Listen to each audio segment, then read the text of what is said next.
Thank you so much for joining us today. So I think I just will give you an introduction of what we're doing, and then we'll have a discussion. That's normally the more interesting part, the interaction. We started about 3 years ago with Global Footprint Network.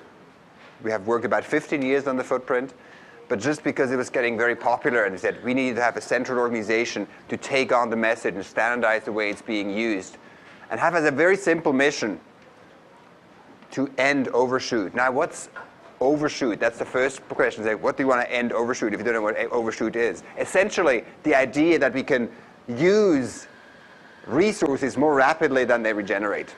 Like we can fish more rapidly than fish replace itself, or harvest more rapidly timber than timber regenerates. We can emit CO2 more rapidly than it's being absorbed by the biosphere.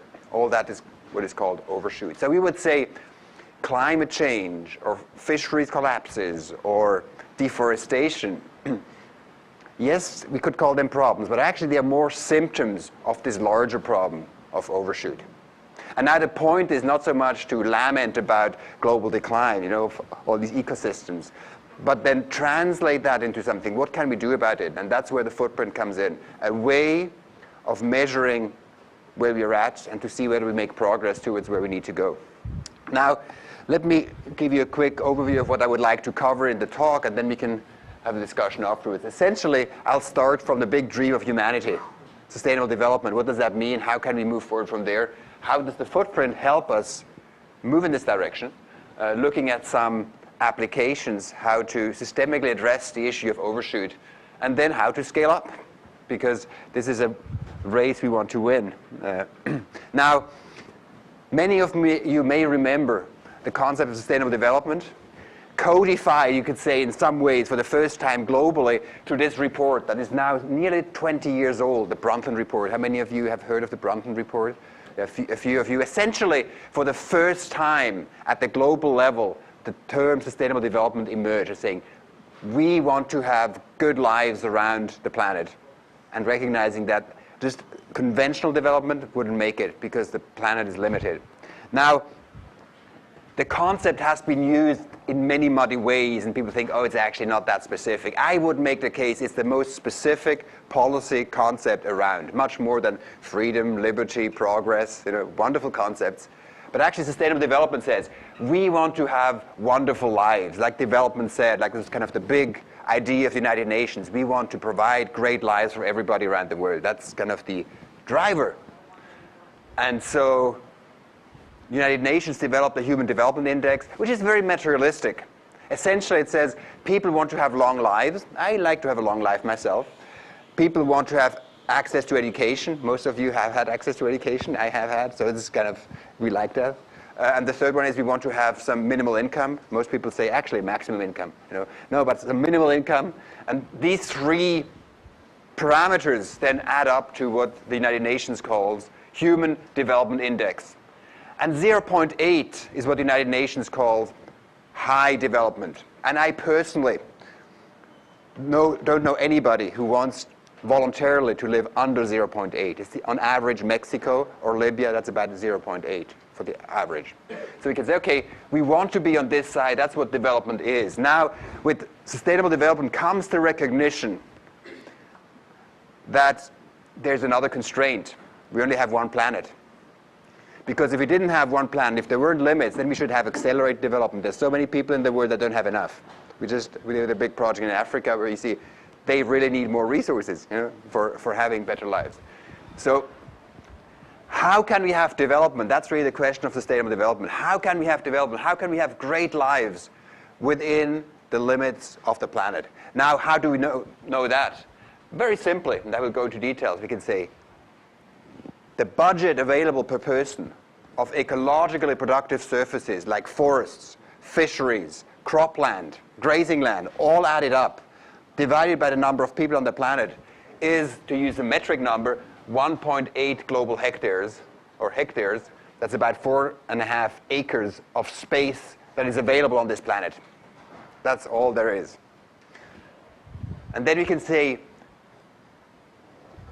in order for development to be replicable worldwide, we need to be able to produce that on a budget average of less than 1.8 acres to provide all these resources, to provide the food, the fiber, and to absorb the waste.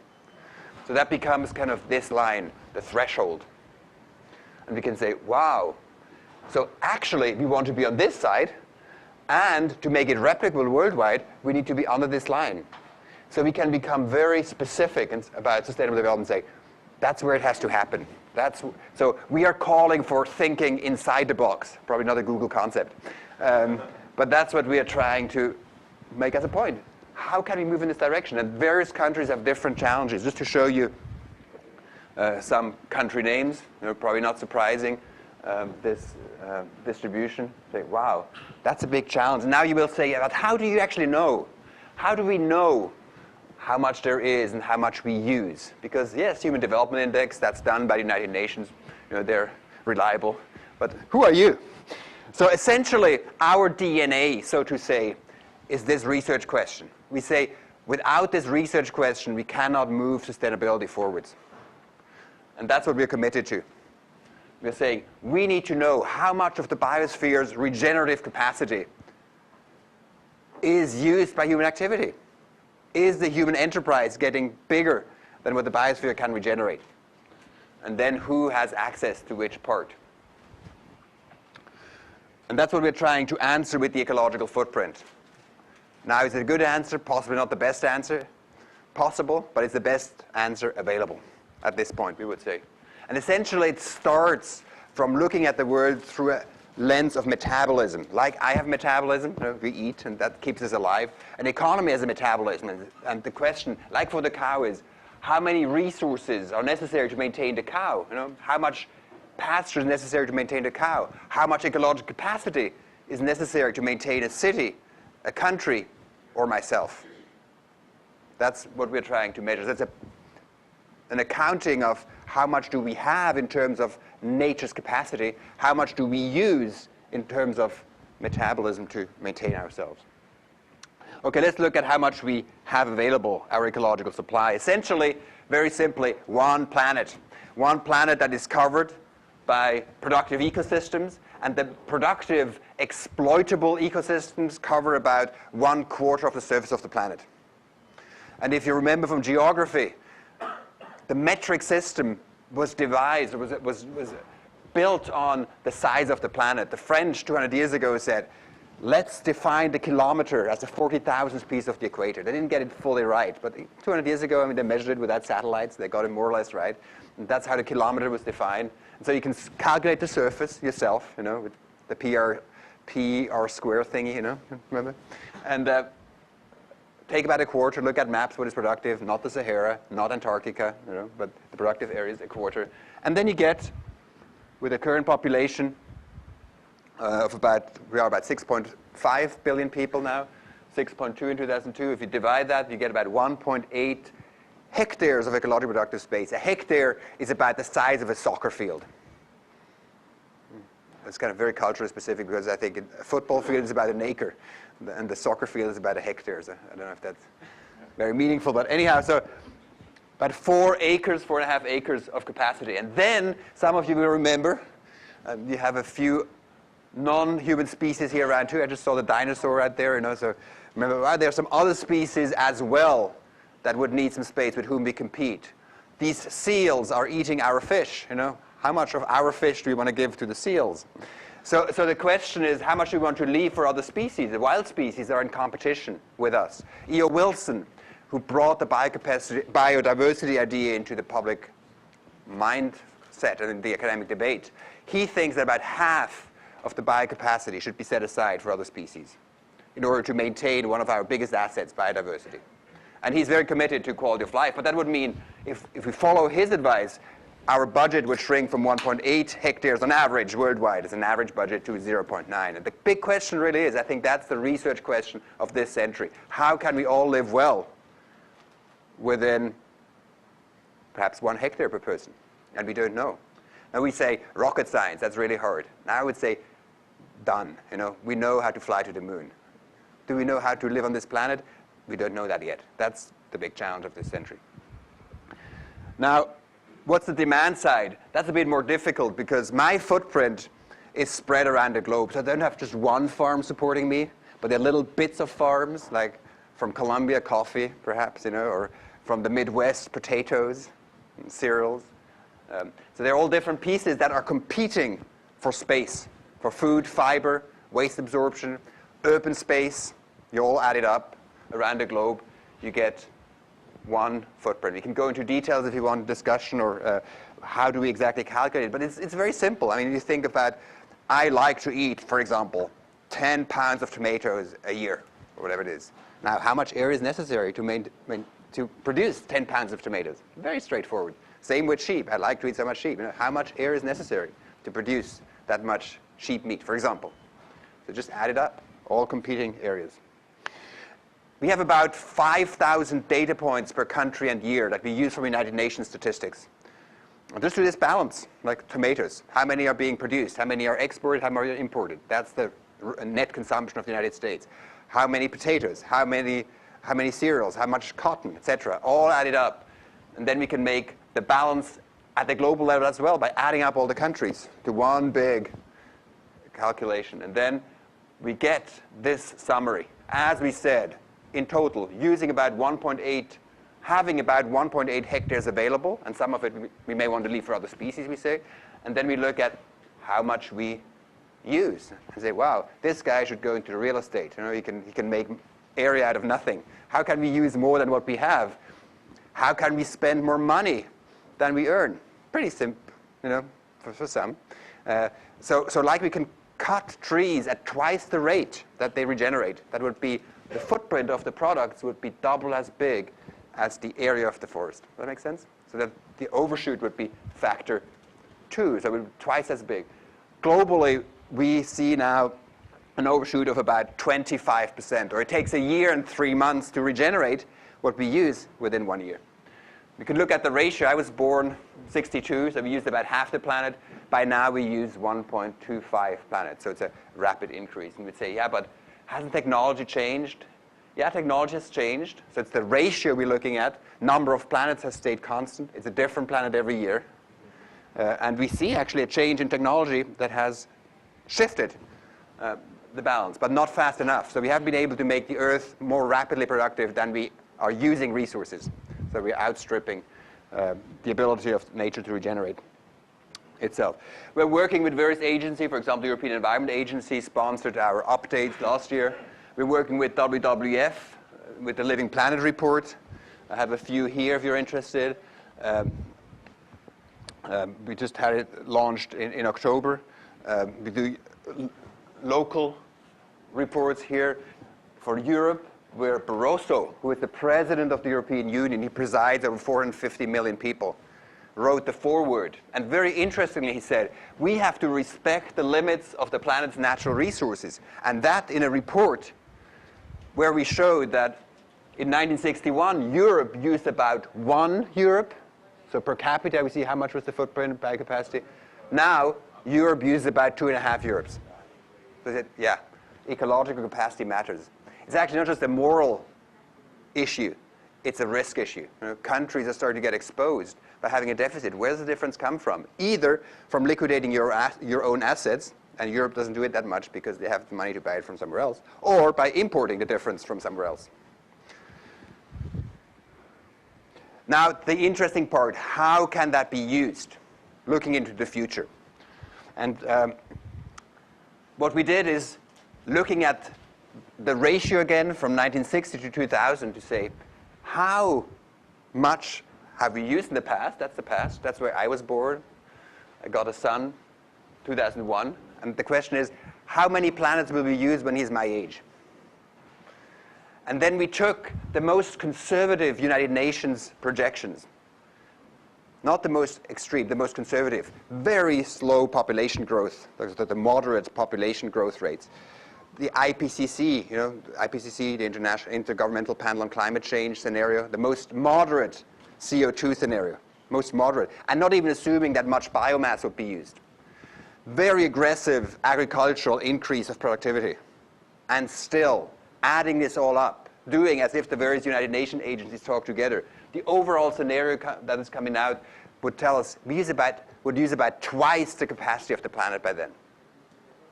Now, that's kind of the crazy thing. In the past, visionaries would go far beyond what was necessary.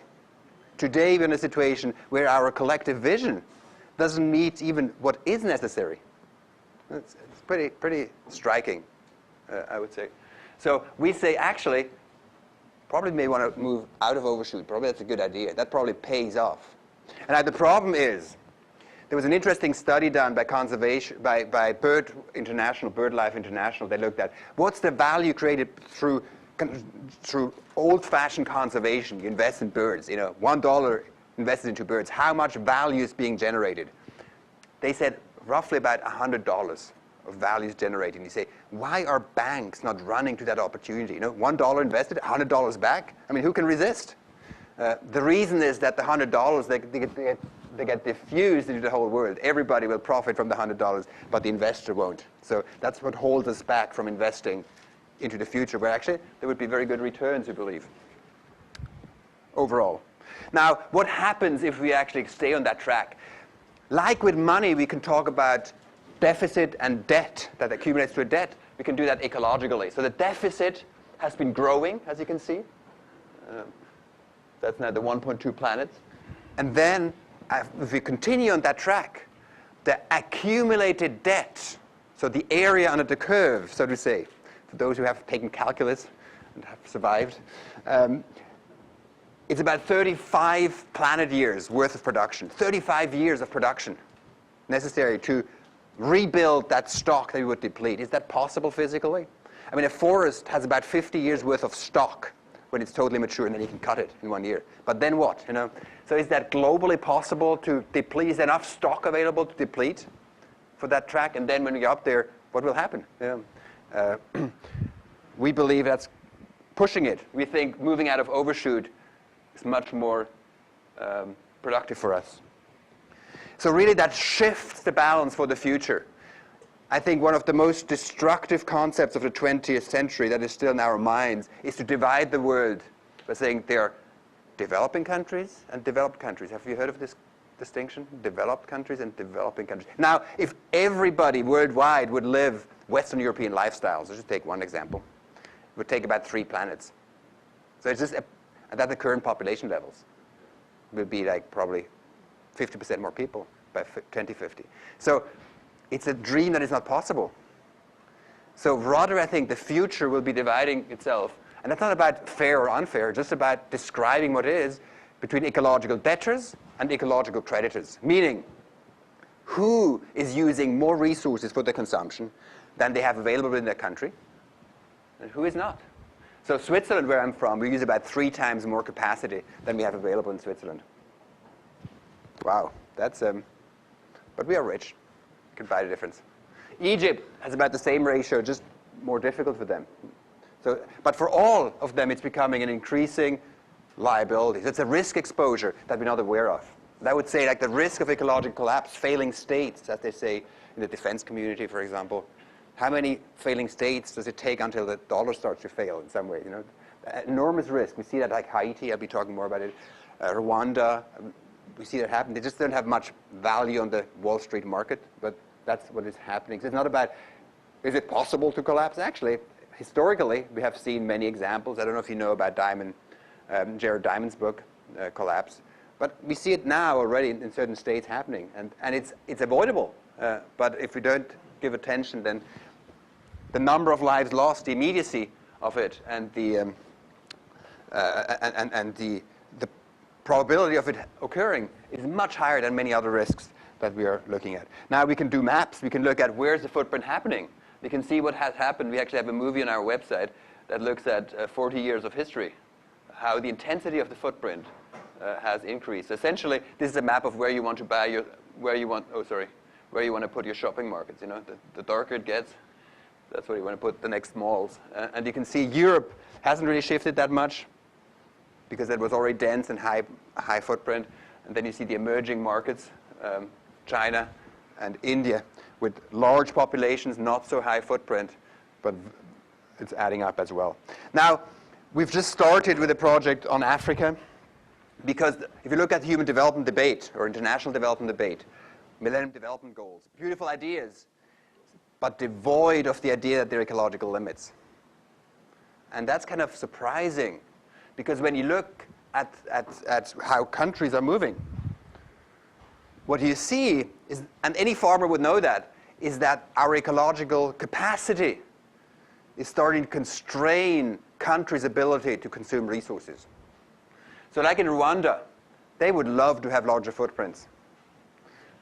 But their biocapacity, which is in green, their biocapacity has been declining to a large extent because of population increase. And so the footprint has kind of moved down with it at the same rate.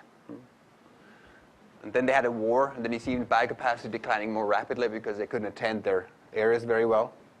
And then they were able to extend the footprint a bit beyond biocapacity for some time. This whole difference is food aid.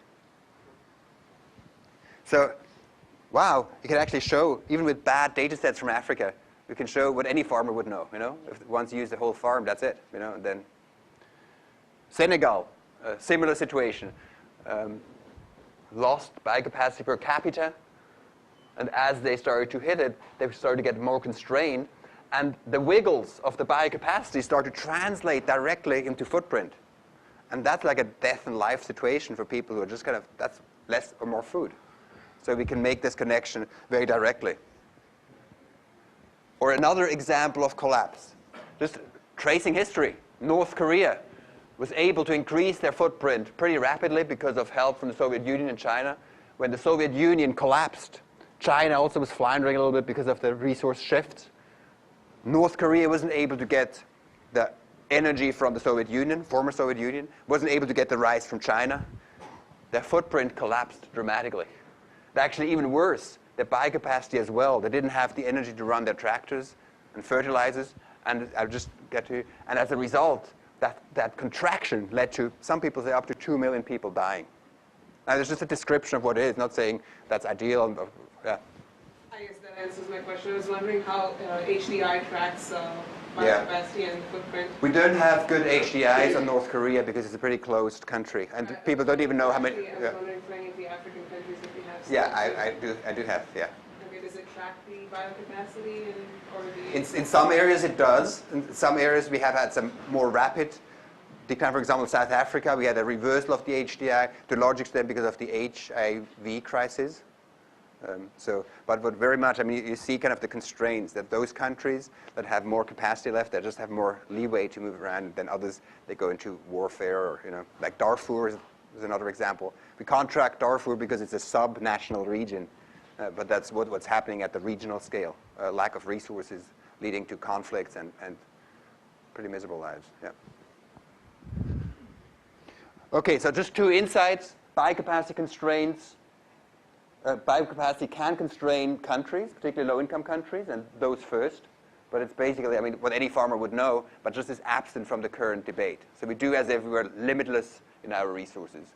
And we see already that swings, which will be getting bigger for countries that are in like arid areas in Africa, in the biocapacity, dry years will reduce the biocapacity, will directly translate into lower footprints, which is not a nice thing. Many people in the world are actually reducing their footprint, not because they want to, because they're forced into lower footprints. And that's what we absolutely want to avoid. Our commitment is to best quality of life, not to smaller footprints. It's just that there's only so much budget. Now let me get to two major conclusions. One is, you say, very self-serving. What does that mean for policymakers, for example, or for us? One is, we need good measurement tools that focus on the things that really matter. And sustainability is impossible without looking at how much capacity we have compared to how much we use. While it's sometimes resisted, resistance doesn't make limits go away. Some people say, I go hiking, oh, I hate gravity. Say, thank you for sharing. I hate ecological limits. Here are tools that you can live with it. It's just what it is. So what do comprehensive measures help you? We call it the bed cover effect.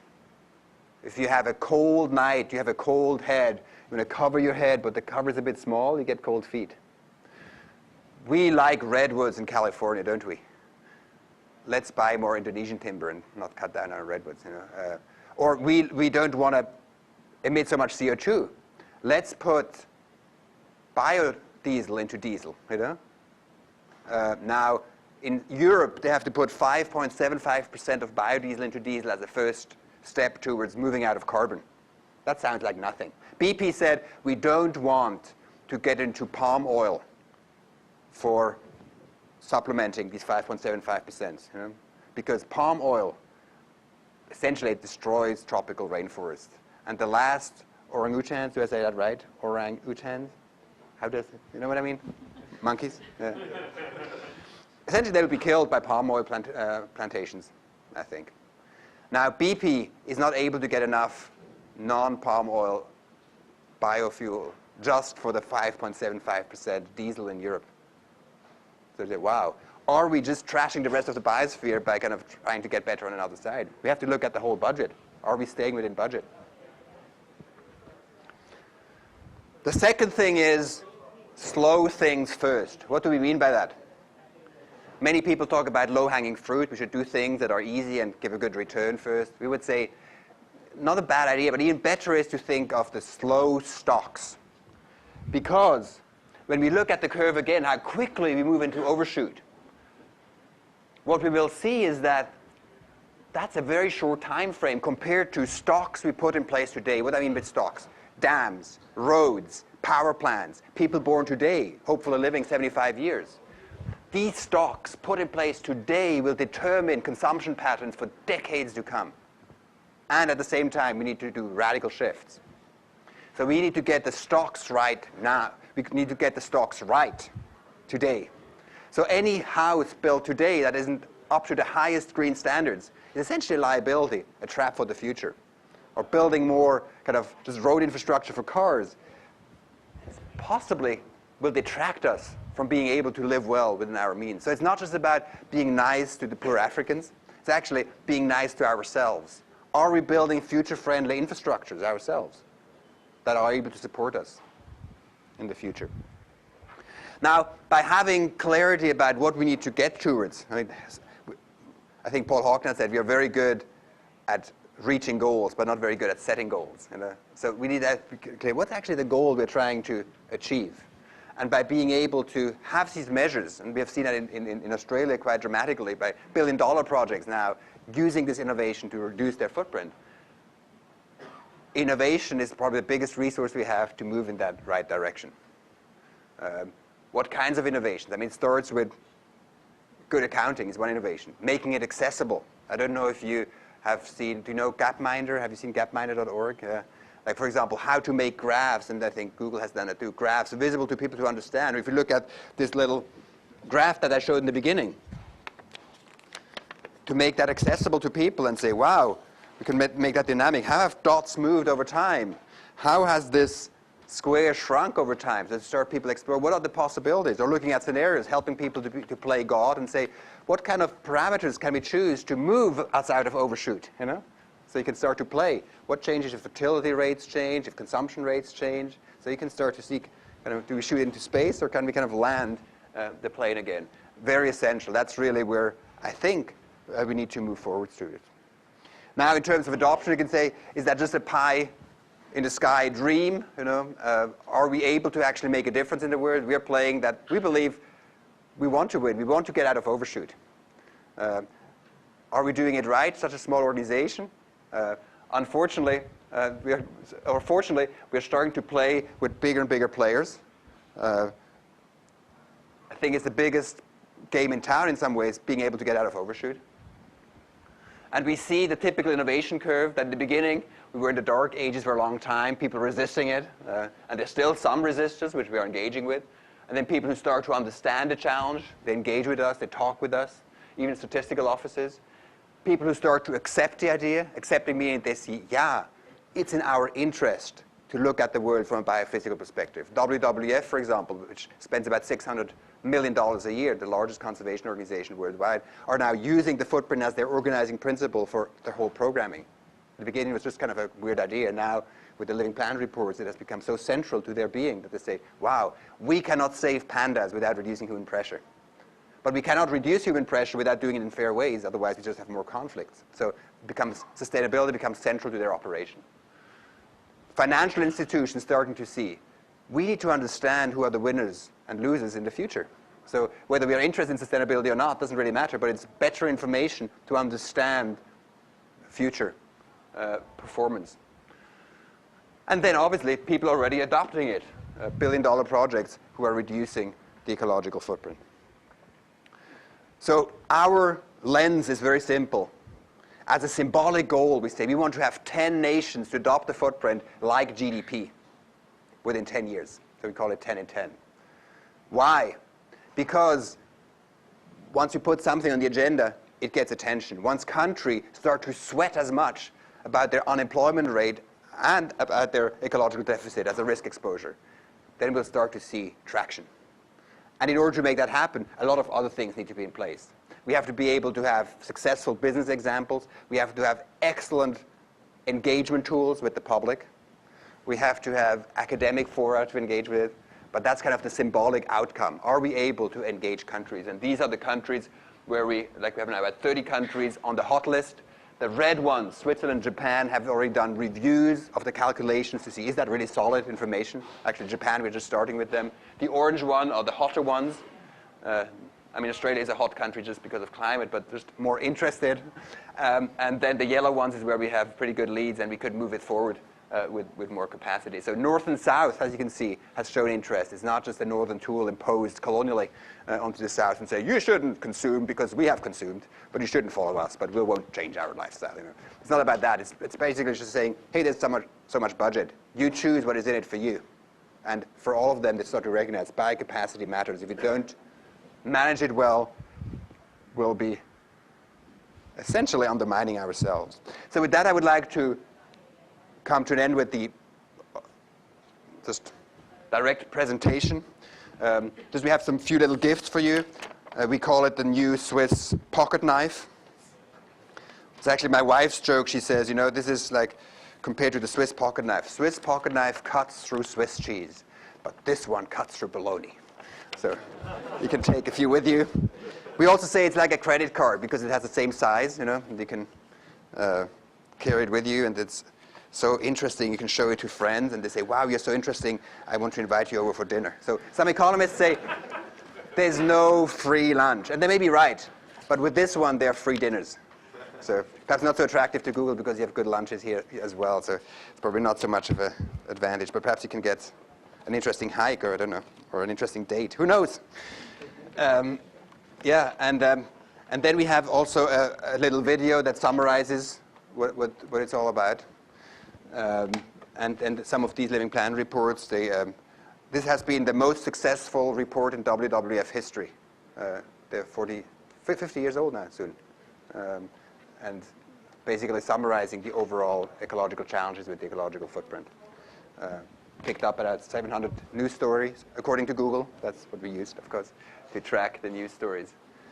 And the way to engage, perhaps the last thing I want to say, I mean, in terms of innovation, just we're trying to basically generate critical mass. One interesting thing that perhaps Google may be interested in engaging is to say, the Olympic Games, Beijing, Vancouver, Winter Games, London, they're talking about one planet Olympics. How can we have footprint neutral Olympics? Because we love the Olympics, but they take a lot of resources. And the idea would be to engage in a calculator project where people can calculate their footprint and find out how they can reduce their footprint and then pledge that difference to the Olympic Games. So to see if people can pledge enough footprint reductions to make the footprint at the Olympics footprint neutral. And why that would be interesting is that it's kind of just a time-limited thing. It's a competitive thing. Which nation would get the gold medal in reducing their footprint most per capita, for example? You know, you can make it interactive and just get this message out in a playful way rather than being party pooper and say, these bad Olympics, they use so many resources. No, we like the Olympics, but we can do it together in a way that actually humanity's footprint will decrease. So it's truly kind of a competitive spirit for the one planet we live on. So these kind of ideas, how to apply these data sets in ways to engage with people in constructive ways. Yes? I can suggest. Thank you. a suggestion. I think people are fundamentally selfish. Absolutely. And not constructive. But I think you can still get them to compete. If you can point out to them that the result of reducing their footprint relative to their economic peers has the aggregate effect of their entire economy of raising their GDP. Yes. If your footprint goes down, everything's effectively cheaper for you. Yeah. And if you can make that case, I think it's a stronger case than it's the right thing to do. Absolutely. I mean, as soon as you walk into the room and you start making a moral argument on something that's a resource allocation financial question, I think you're going to lose. I couldn't agree more with you, and I would repeat the comment so people can hear it. You're saying, I don't know your name. Crutcher says, essentially people are selfish, and so it has to be in their self-interest to reduce their footprint. Otherwise, if it's just a moral argument, they will just resist it. And I couldn't agree more. And I think we had very poor messaging in the beginning. I remember we had a campaign at the very beginning that was paid by, how was it? It was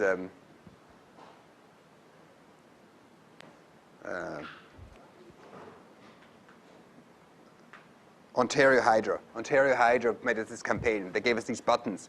It said, reduce your ecological footprint. And everybody was wearing it with pride.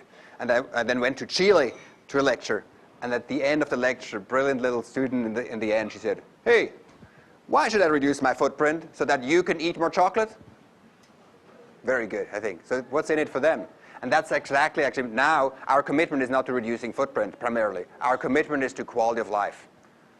And so when we are working, for example, in the African context, we are helping people. How can you secure your quality of life?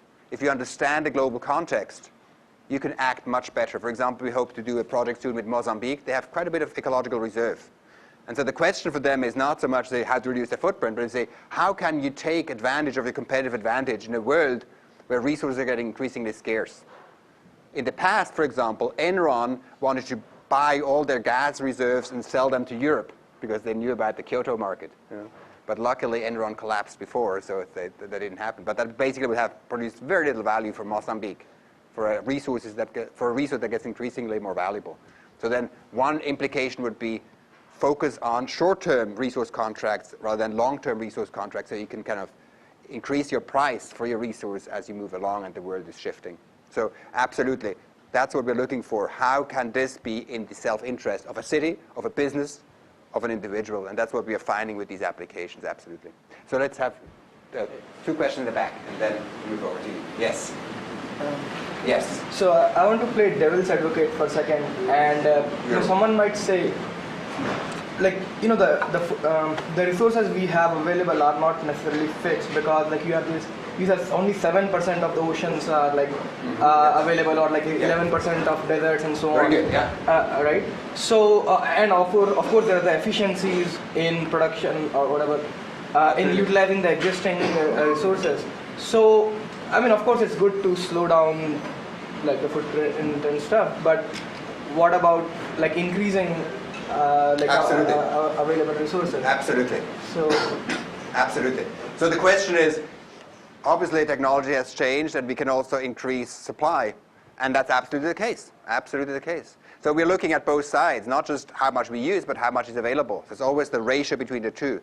And when we actually look at to what extent have we been able to increase the productivity of the planet, we see about, on average, a 15% increase across the board. So agricultural, like the Green Revolution, has been a huge driver. Now that comes with other costs. For example, you need more fossil fuel to make that happen, or it may not be less biodiversity friendly, etc. But we have seen a quite significant increase, just that the increase hasn't been as rapid as the increase of demand. But we're saying there are 5 factors that you can look at. On the supply side, how much area is productive, that we can, and how productive is it per hectare. And then on demand side, essentially it's how many people times how much do they consume per person, and how efficiently is what they consume being produced. So all 5 factors play a role, and these are all the factors to look at. So suggestions could, like, I mean, in the steps that we take, I didn't see any suggestions for improving the, like, getting more out of the resources, but like I saw only things to reduce like the consumption. Actually, I think all 5 need to be addressed massively, massively. And I see some bonanzas actually. I mean, in the efficiency side, there are some bonanzas to take advantage of. However, we have to be careful that efficiency gains are not just used to consume more. That's what happens. Like, for example, airplanes. I think the first jumbo jet, I don't know the exact numbers, but the first jumbo jet was perhaps half as efficient as the newest ones, which means we just now fly further because we don't have to stop in between, so we can have direct flights to Australia, for example. So we have to be careful of the rebound effect. I think one of the big bonanzas is demographics. It's a very hard topic to talk about because people react, but actually it's the most women, child, and environment-friendly policy that opens up new opportunities for a vast amount of populations. If you can't turn that around fast enough, a lot of suffering will be coming onto the poorest, not onto rich people. So anyhow, yeah, so all factors need to be addressed. In the back, and then, yeah. 2 questions. Yeah. One, there seems to be a single country inside the box in Latin America. What country is that? In the box? Yes. Yeah. Actually, if you study this card, then you can find out. And I'm not allowed to say. I'm not allowed to say it in this within this country. And again, the square doesn't mean it's individually desirable. It's just a necessary condition. It's a necessary condition, and yeah. It's part of the world, but not a Yeah, specific. you can look at on the other side. It shows the HEI and the footprint. So you can go which country has about a footprint under the black line, and the HDI that is over 0.8, and then you go Costa Rica 0.83. Oh no, its footprint is too big. Let's go down. Okay, I'll do my homework. And my second question is that you just mentioned demographics at the very end. Why is it so taboo to talk about reduction in population? So it's not so taboo to talk about population control, but probably there is only one country that sets goals that can potentially lead to reduction, and that is China. Everybody else tries to best maintain their population. It's a very interesting question you're raising. Why is the demographic side so taboo? As I said, I think that the biggest bonanza we can get is out of demographics. I believe, and there's a very strong economic case to be made, that shrinking industrial populations will be more competitive than growing industrial populations. And we can go into that detail, but demographers haven't understood that yet, and that's one of it's a big absurdity that we haven't understood that yet. And then I think it's such a sensitive issue, and I think so many things have been done wrong in the past. I mean, for example, in India, they were kind of like enforced sterilization or population control, that they were like against the knowledge of the women, they were made infertile and things like that. So it has been seen as anti-feminist, against human rights. I mean, there's so many or religious feelings. So I think the messaging around population has been just extremely poor, and it's still such a liability that nobody wants to touch the topic.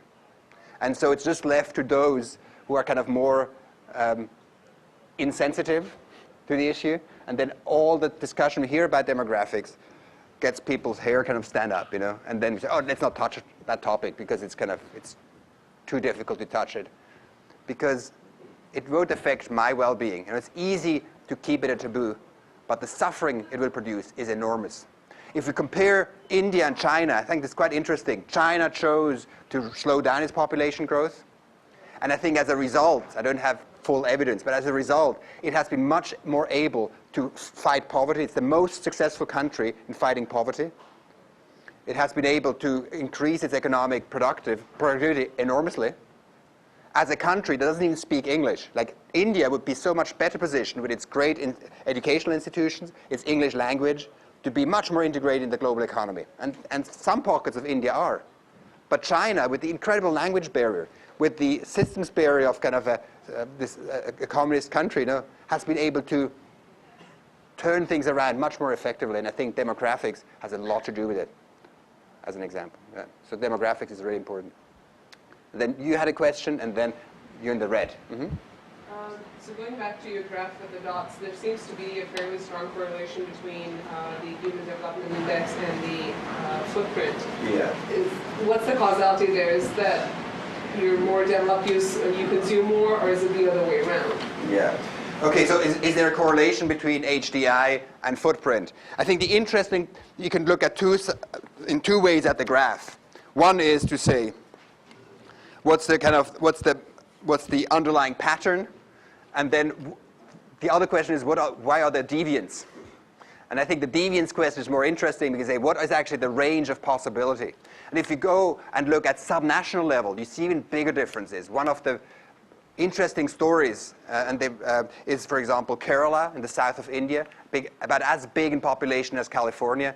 And they have been able to achieve longevities like industrialized countries and low child mortality and female participation and replacement fertility and industrial suicide rates too. So all the industrial diseases they have inherited as well on $1 a day. Very high literacy rate. Free education till second year of college. They got so successful that they're now working in the Middle East and bring a lot of money back, and that's kind of screwing up the economy. But in some ways, so you can actually achieve a very high quality of life and longevity and also population health on very little resources. So that's possible. Now, generally, we have seen that increase in economic activity goes hand in hand with increase in resource use. Which I understand. That's why I say being in this square individually may not be the fullest, most desirable situation. It's just something we need to do globally if we don't want to liquidate our planet. So, yes, though in red you were next, and then we have, or you're first. Sorry. Very good. Thank you. That's very generous. Is there any business model to the global footprint network? Can I talk about it? Absolutely. Yeah. We are a non-profit organization, but to a large extent driven by fee-for-service projects.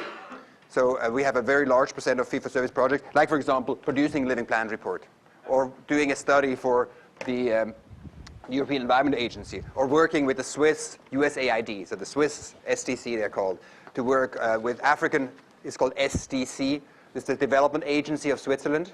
Yeah.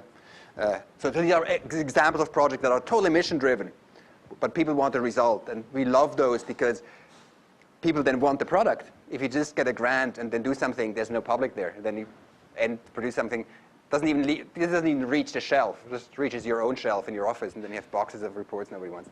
So the business model is really important in order to move forward. We also have income from our partner organizations to help with kind of public goods initiatives like standardization, maintenance of our national accounts, increasing support from foundations for these kind of initiatives, the strategic initiatives that don't have a clear product for one particular client.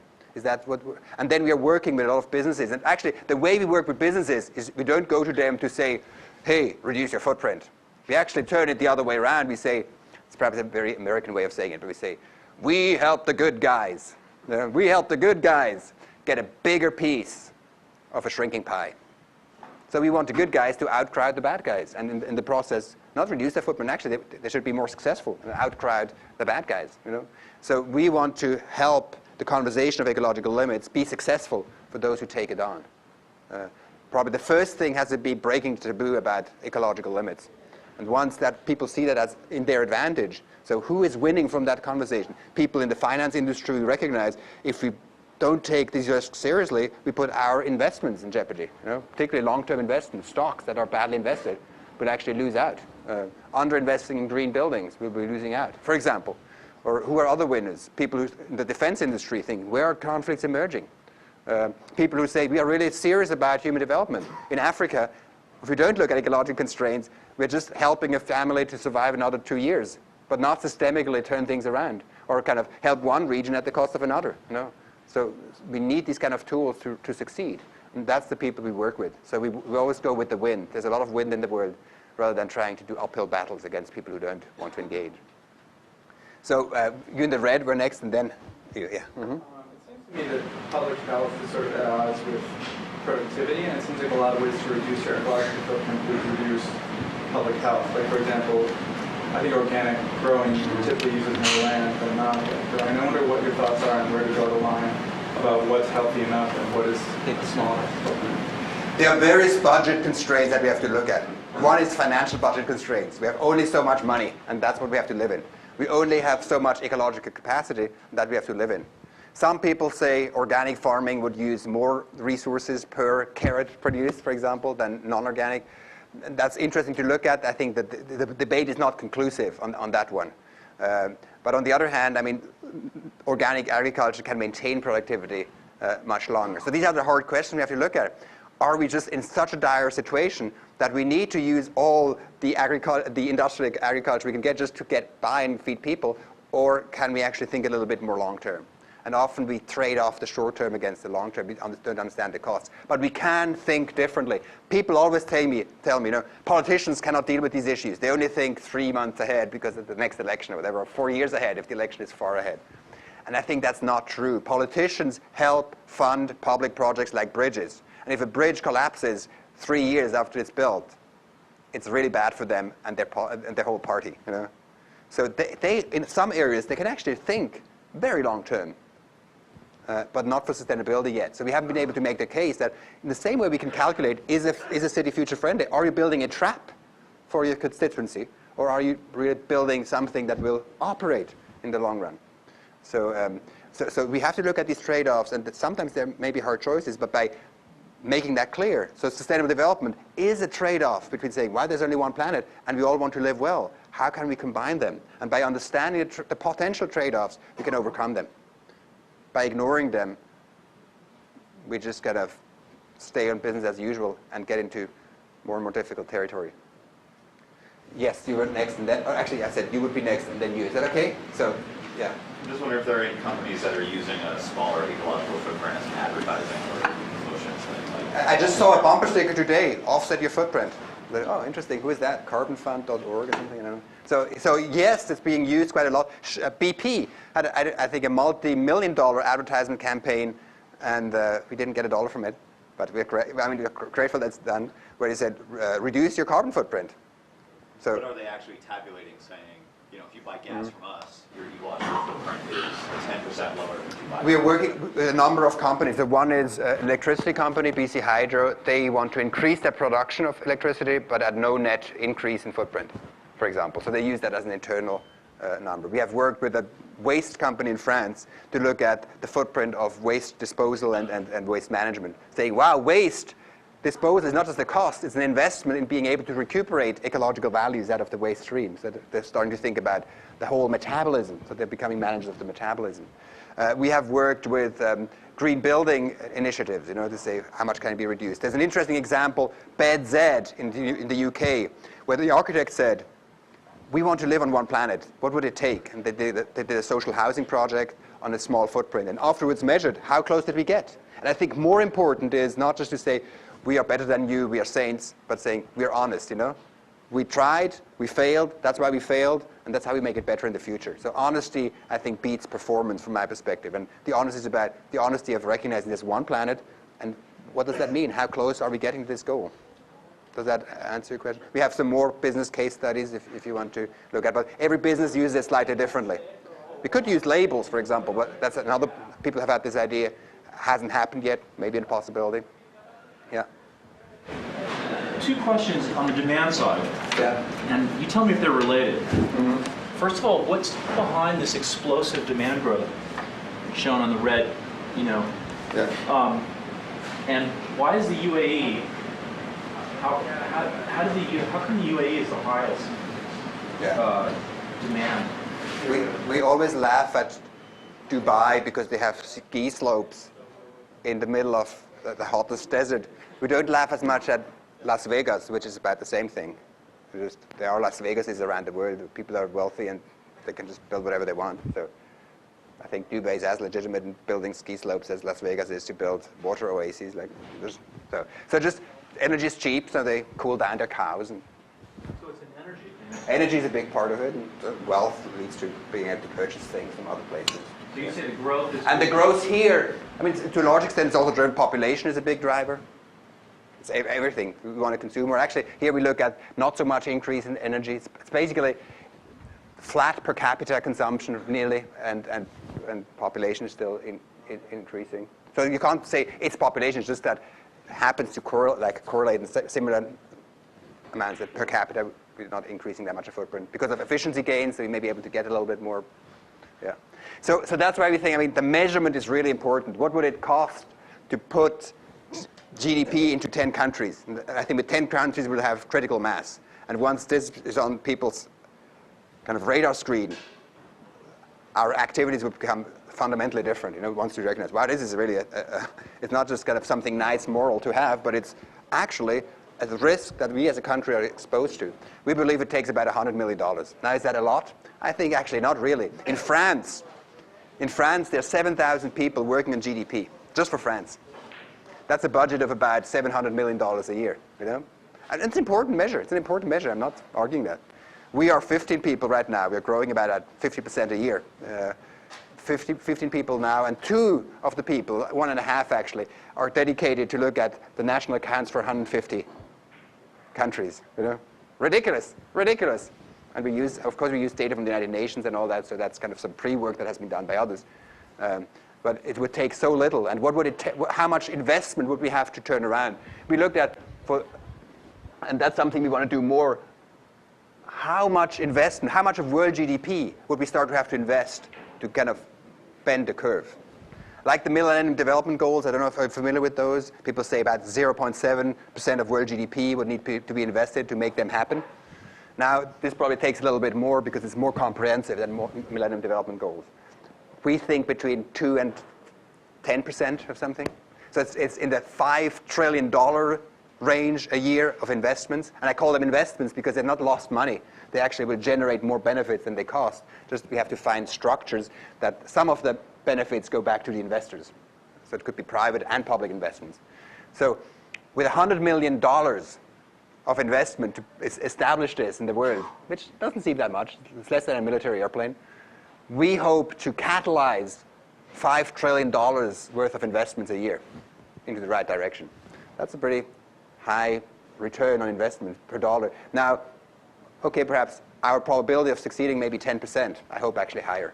But even if at that discount of just 10% of that ratio, still huge impact that you can have by just bringing the information to people's attention. And I think that's why Google is interesting for us, because you are working on information, making information accessible, interesting, and not just as a moral argument, but so people can start to play with it and start to see, why is it relevant to themselves? I sometimes use an experiment in lecture. I bring a balloon, and I blow a balloon and say, is bigger always better? And blow it up. Oh, you hooray, nothing has happened so far. Shouldn't we have some more chocolate? And the interesting part is actually, people who sit close, they'll sit there with grim faces, and oh my God, what's happening? And people in the back, they kind of just laugh their heads off, And the interesting part, so if this is, everybody has exactly the same information. Everybody has exactly the same information, but the relevance of the same information is different to people. So it's not about information per se, it's to make the information relevant to people. And I think what our friend Crutcher said, it has to link to people's self-interest directly. They have to see themselves in there and say, wow, this makes really sense for me. This makes my life safer. In Melbourne, for example, they had huge water crises. Still have, because it's a very dry area, growing city. And 20 years ago, people felt when they used more water, they had a happier life. Big swimming pools, long showers, washing their car, gardening, beautiful, and then just hearing the water splatter. How high? What could have been nicer, And now they realize, wow, this is actually undermining our collective security. Now they have an indicator that says, how many percentage points are left behind the dam? 37%. 2 weeks ago, it was 36%. Wow, we're better off. So collectively, when they see we have more saved, we are better off. And then the neighbor is washing their cars. You're undermining my future. Using less, I'm better off. Same with saving. Rather than spending the money stupidly, I have it in the bank. I'm better off. I'm safer. The same way, I think we can reprogram our understanding. It's not reprogramming our genetic makeup. We work with the people as they are. That's what we have genetically, biologically available. But to say, I'm better off as a nation when we don't have this risk exposure.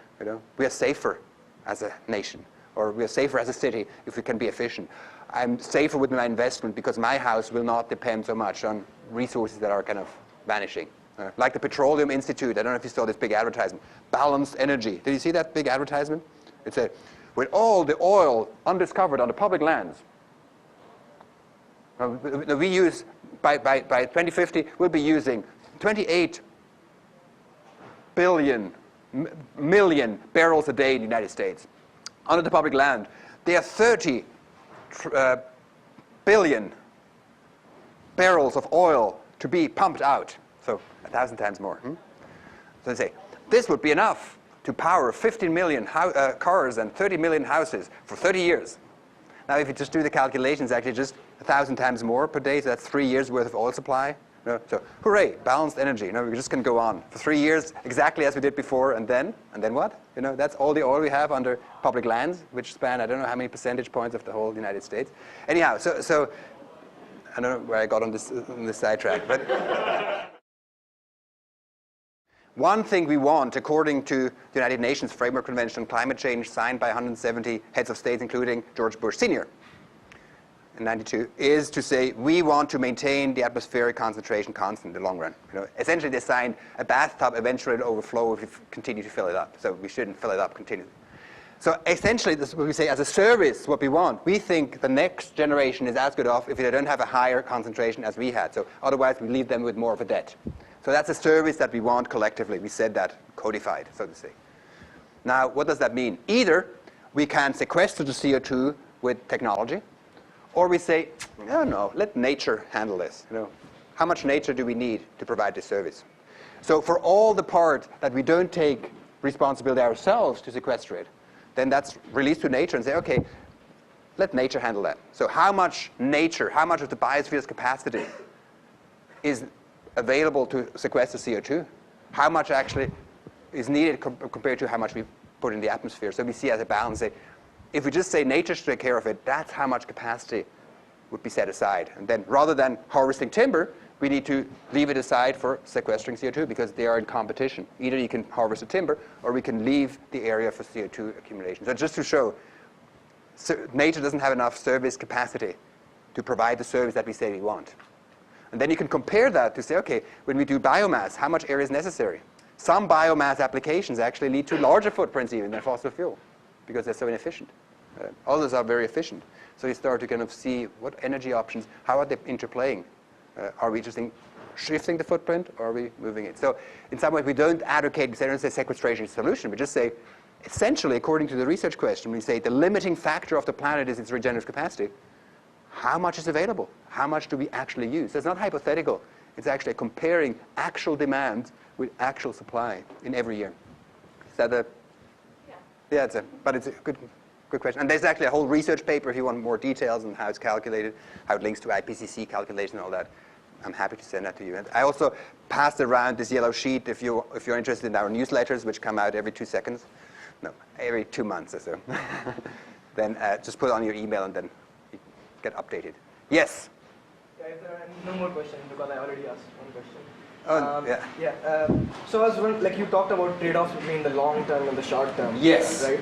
I was wondering if there is any way in which you can make something profitable in the short term as well as the long term, so you don't even have to convince people like, oh, this is in your self-interest 2 years later, or maybe like in the short term, maybe like 6 months or something, right?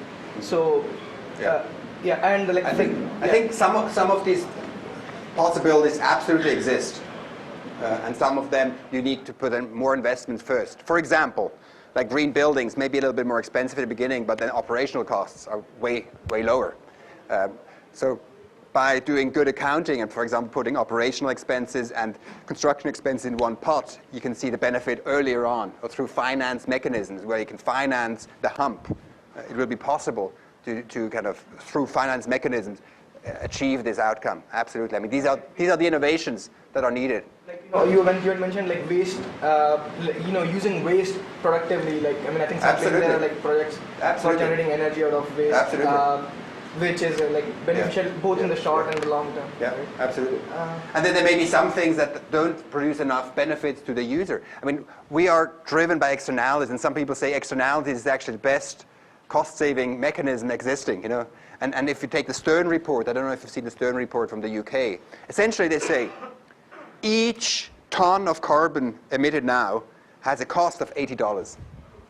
And then you have voluntary markets. So most of the CO2 emitted now has zero cost. And then there's some voluntary market, I don't know how many percentage point of the overall CO2 emissions from fossil fuel, that is traded at between $8 and $12. So even in these markets, it's tenfold less than the actual costs. So even in the best case of the voluntary market, it's still a distortion of factor 10 times more externalities. And the externalities should be far smaller than the price, 10 times bigger than the price itself. So there are misincentives now, massive misincentives, that subsidize bad behavior in terms of climate or sustainability. So I don't think the structure right now is fully there that all the sustainability projects will win out on their own. But some are, and we need to do them symbolically and to show the technological advances that are possible, absolutely. So that's why we think we also need a social contract then. But we need to show that it's feasible, technically feasible, and that already now economically interesting to get people's attention, absolutely. Very good question. Yeah. So in that, I mean, just perhaps as a summary, I don't know how much more time you have, but we are interested in looking, like building relationships also with you, particularly how to display this data in exciting ways. And Google Earth is an excellent example, could be populated with these kind of informations. Scenario calculators where people can play with these data and make the graphs dynamic and interesting. If that's of interest to you or you'd like to help us in making our website much more interesting, we'd love that support. And other ways that you see fit. Because as I said, I think it's a very small, $100 million is a very small investment in some ways. We could leverage so much investment into the right direction. Overshoot is the biggest game in town, I think. We're here to win it. So people say, are you a pessimist or an optimist? And I would say, once you play, if you ask a football player, are you an optimist or pessimist? They just say, I'm just playing. So we're trying to play as hard as we can. And I think it's a great probability. We see the uptake so fast in the world that actually we can get this on people's agenda. It's such an easy concept. I remember I talked with my grandfather 20 years ago, not because I was particularly smart, but just my grandfather kind of said about oil. Don't worry about oil. We always will have 30 or 40 years worth of oil on the ground. And as a kid, I say, how is that possible? I mean, there's a limited amount. Isn't there less and less and less and less? So we kind of have these concepts. Oh, we can invent our way out of resources. They don't really exist, whatever. And now we see, oh my God, I don't know if you're familiar with limits to growth. Are you familiar with limits to growth? As computer geeks, or you are, obviously. Go back to that book, 1972. They're just rough, standard runs, whatever. And they actually didn't say the world will come to an end, as people claimed they did. They showed curves and say, in the mid of the 21st century, there will be a downturn if we just stay on the same track. Now, if you look at all the climate research, if you look at these curves that we showed here, if you looked at the oil peak curves, even from Shell, they all show the same kind of downturns in the same time range. So it's kind of interesting how these simple truths we haven't been able to communicate well or to accept. And I think it's a psychological question. How can we make it accessible? That's, I think, why Google is so beautiful in some ways. Make information attractive and interesting so people can explore it themselves rather than hitting people with the moral stick. I'm a moralist by birth. I like to hit people and say, you're wrong. But somehow it's not so inviting. And so providing information in accessible ways, that's really, I think, key to the transformation. And so that's why I'm excited to be here. So thank you very, very, very much. And look forward to your email conversations. And come and visit us in Oakland. We're close by. Thank you.